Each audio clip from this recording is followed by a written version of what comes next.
Alright guys, welcome back. In this video I'm going to show you my top tips for how to get the best footage you can out of a teleprompter, how to hide your eye movement while you're reading the script using an Autocue, and how to make it so that you can see what it is you're reading. All very important things.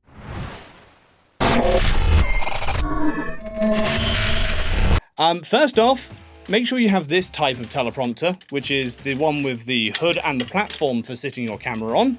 If you have this teleprompter style where it mounts on the lens, except that you have screwed up, throw it away and buy this type. They're about the same price.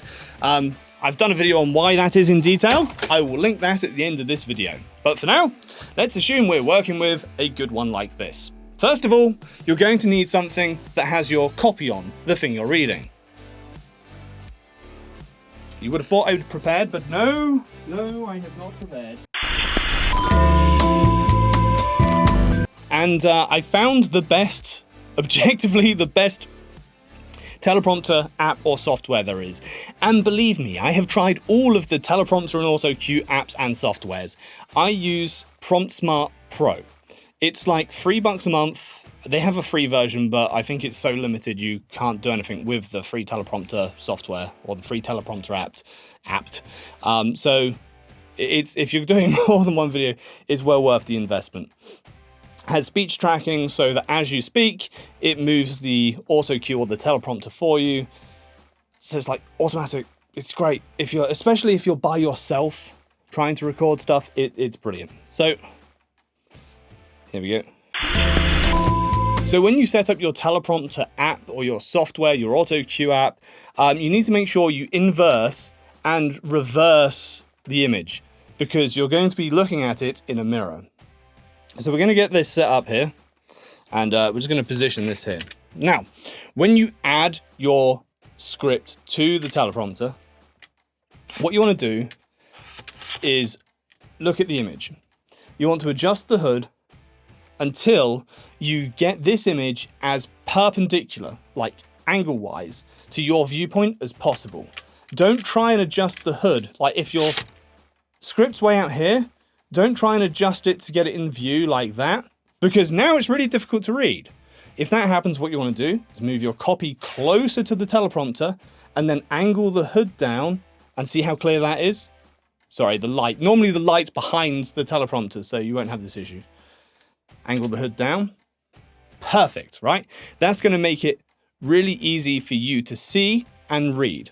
Now, the important thing is to make sure that you are as far away from the teleprompter as possible. If you're super close, all you can do is see the eyes moving. If you move way back, you're going to see it less. So if you're using a full frame camera, you want like a 50 or an 80mm lens ideally.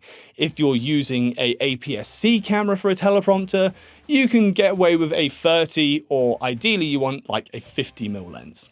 Now, spinning around to the back of the teleprompter, I can't use my camera to demonstrate because you're looking through it over there, so I have this lens instead. You probably won't be using a 300mm lens on your teleprompter, unless you are, in which case I'm not one to judge. But you screw this onto the back. Now, it's important that you make sure when you close the hood, this is common sense, but I'm going to tell you anyway. It's important that you make sure that you close this hood as tight as possible, because if any light gets in this hood, it will reflect on the inside of the glass, and then instead of seeing the reflection of the script, you'll just be able to see the camera. Now, one thing you want to do, or keep in mind, is the lens position from the glass. The further away from the glass you can get the lens, the less your eye movement is likely to be visible in your teleprompter footage.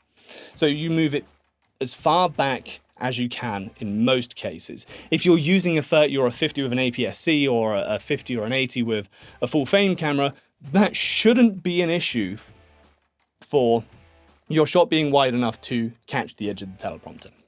The only reason I see that you'd want to move the camera forwards is if you're some sort of weird psychopath trying to shoot teleprompter footage on a wide angle lens and you're getting the teleprompter in the peripheral. If that happens to you, stop and reassess your life and what you're doing, because it's going to be really hard to get good teleprompter footage or Autocue footage out of a wide angle lens. One thing that's caught me out once or twice, if you don't have a good monitor or if you're trying to use a little LCD on the back of the camera and you're also trying to read, is this can sometimes sabotage you. You need to make sure that you pull this hood back and out, because it will fall down when you're least expecting it, and it won't be enough for you to notice while you're recording. It will creep up on you, and then you'll look at it in Prem Pro afterwards and be like, oh shit. It will just fall down enough just to look like a bit of a vignette, and that'll make you want to cry, so don't do that. Okay, so when it comes to sorting out your script for your teleprompter, there's a couple of things you want to consider. One, it lets you change how wide or narrow the text is, which seems silly, but you want to keep it as narrow as possible, because if you have the script really narrow, your eyes have to move less to read it. If it's really wide, you'll be doing this, and then it becomes more visible. So keep it narrow and move back from the camera, and it won't be anywhere near as visible. The other thing to consider is things like font size.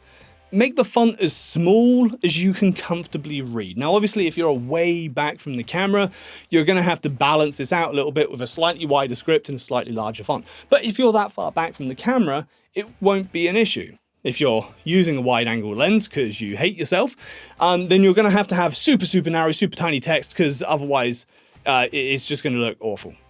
Again, don't do that. One other thing I have found, which is not what you're going to look. One other thing I found, which is probably not what you're going to want to hear, but it's true. If you want to get the best teleprompter or autocue footage possible, for the love of God, rehearse your script.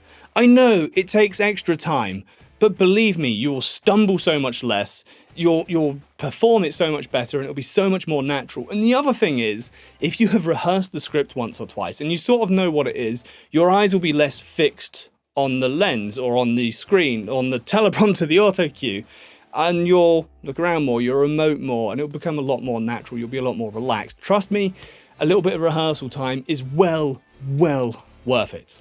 Anyway, guys, I hope that helps you out. I hope it helps you set up your teleprompter or autocue to get the best footage you possibly can out of it and hide your eye movement at the same time, as well as what the best app for using a teleprompter or autocue is. Man, if you only knew, I literally spent an entire day going through every teleprompter app on the App Store to find out which one was best.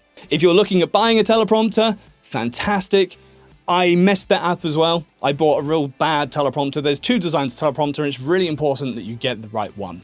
If you're going to buy a teleprompter, please make sure you watch this video right here first about buying a teleprompter. Thank you for watching today. I will see you over there. Take care.